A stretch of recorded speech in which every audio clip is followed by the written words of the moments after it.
What's going on, guys? Today we are going to talk about macronutrients. So the difference between macronutrients and micronutrients are the kind of the main food molecules, or the nutrients, right? Proteins, fats, carbs.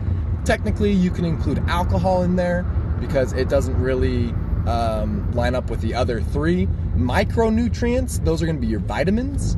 But today we're going to talk about macronutrients, what each individual one does, and the benefits to you, and kind of the pros and cons of all of them. So we're going to start with fats, because there's a very large misconception out there that eating fats will make you fat, which is not the case. Eating in excess of fats will make you fat. Hey Rachel, how are you doing? But just because you eat fats doesn't make you fat. Eating in excess of carbs will make you fat. Eating in excess, yes, of even proteins, which is every bodybuilder's main source of nutrients, proteins, everybody loves proteins, will make you fat if you have too much of them. But if you're in a consistent calorie deficit, you'll lose weight. If you're in a consistent calorie surplus, you will gain weight. And I've said that many times on this channel. But starting with fats, well, what is the purpose of fats? A huge purpose is it is kind of your secondary energy utilizer. Your body first goes to carbs for energy, but if carbs aren't readily available, they will break down fats to use that as energy. So yes, it's stored energy. The fat that's on the outside of your body, that is for insulation, to regulate body temperature. The fat that surrounds your organs, it's called visceral fat. That is for cushioning of the joints, but you don't want to have too much of that, because then your organs are kind of getting suffocated in a way. So energy production, cushioning the body or the organs, insulation, and then there are vitamins or micronutrients. A, D, E, and K, I believe, are the ones that are fat soluble. So without fat, your body wouldn't be able to absorb those micronutrients, those vitamins, as well as fat helps to facilitate hormone balance. So if you're not eating enough healthy fats, then your hormones are going to be out of whack. So another function of fats are, I shouldn't say a function, but they are essential. So really the only macronutrient that isn't 100% vital for you to consume is carbs, because your body can utilize fats, or it can turn fats into glucose, and it can even turn proteins into glucose. It can turn your muscle or the amino acids that you consume and turn that into sugar for your body to absorb and to utilize that way. So fats and proteins are 100% essential that you consume. Carbs aren't necessarily.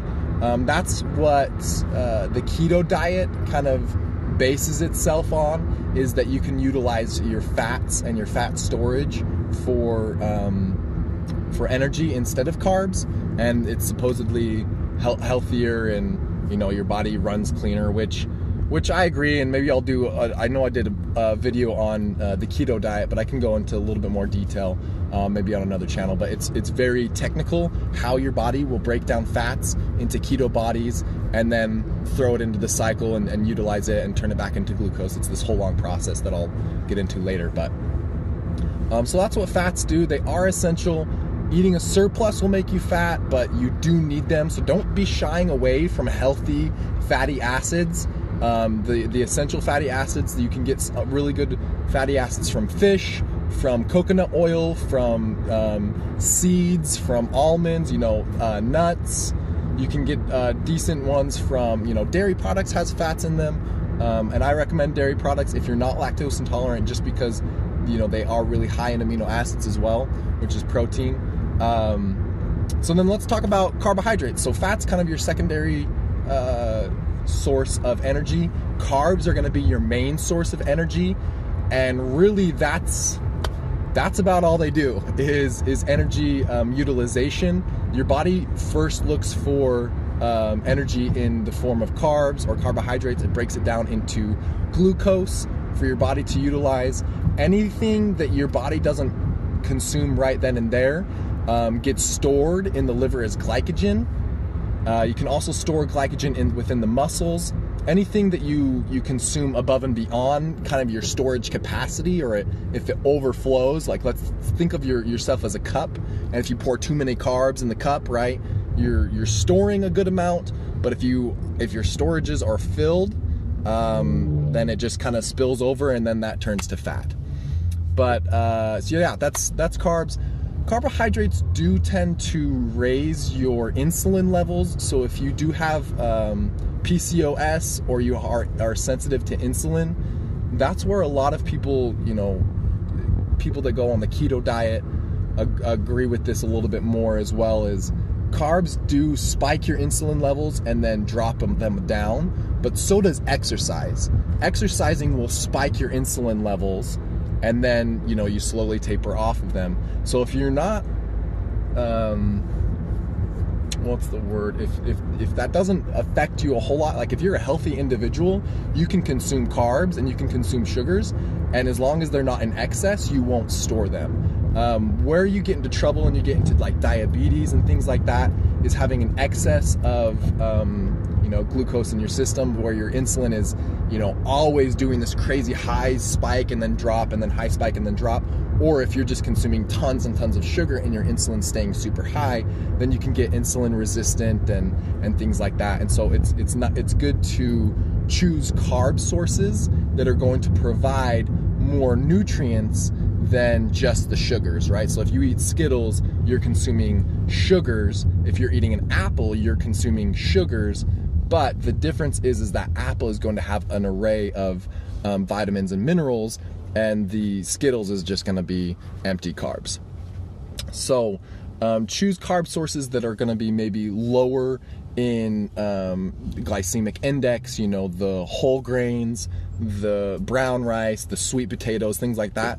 But I'm not opposed to regular potatoes, white rice. I love white rice. We got this sticky rice from Costco, and it's freaking bomb. We bought a 50-pound bag. So if you ever need rice, hit me up. So carbs, energy production, try to stick to carb sources that are going to give you more than just sugar, other nutrients that are going to be good. Almost got hit, so still driving. Then that brings us to proteins. So proteins are the building blocks of muscle. They do have the highest satiation rate, which means that they keep you fuller for longer. They are a little bit harder to digest, and so pairing a carb with a protein source will help to not only slow or reduce the spike in insulin, because the protein helps to level out your blood sugar. The carb source will actually obviously spike your insulin, so then the protein will get into the cell, and be digested a little bit more efficiently, you could say.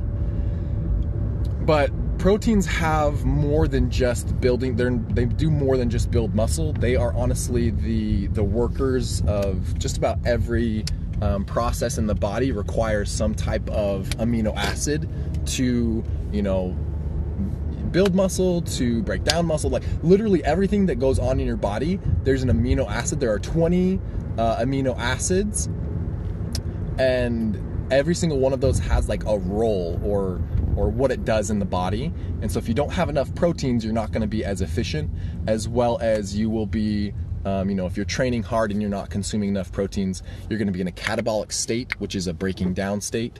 And what else was I going to say about proteins? Catabolic state. And I've said this before on other videos, but people think that you have to be in this crazy calorie surplus to build muscle, but that's not the case. You can be in a calorie deficit, but still be maintaining and building muscle by being in a nitrogen surplus. And where you get nitrogen is through amino acids. The amino acids have the nitrogen that your body needs. And so if you are in a protein or a nitrogen surplus, but a calorie deficit, you will be either maintaining or building muscle while burning fat and losing weight. So that's just something to think about. So those are the three, macronutrients: proteins, fats, and carbs. Alcohol is kind of in there, but really your body just will, if you have alcohol in your system, your body will utilize that for energy primarily.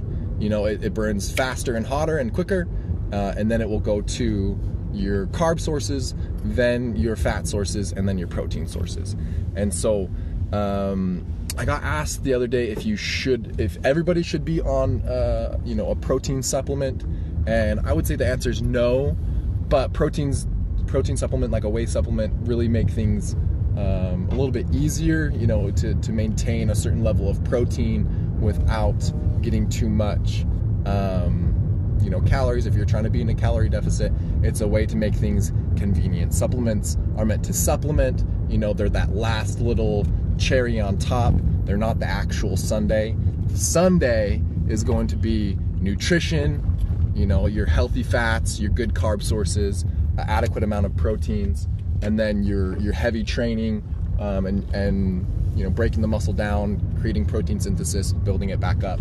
So hit me up in the DMs if you guys have any other questions. I love the feedback that you guys have been giving me. I really appreciate that. So shoot that there. Like I've said in other videos as well, I have uploaded. I talk for a living. You'd think that I would be a little bit more articulate. But all of my videos are up on YouTube. The link is in my bio, and go check those out. Leave a like and subscribe. That would be cool. And I'll check you guys next time. Thanks.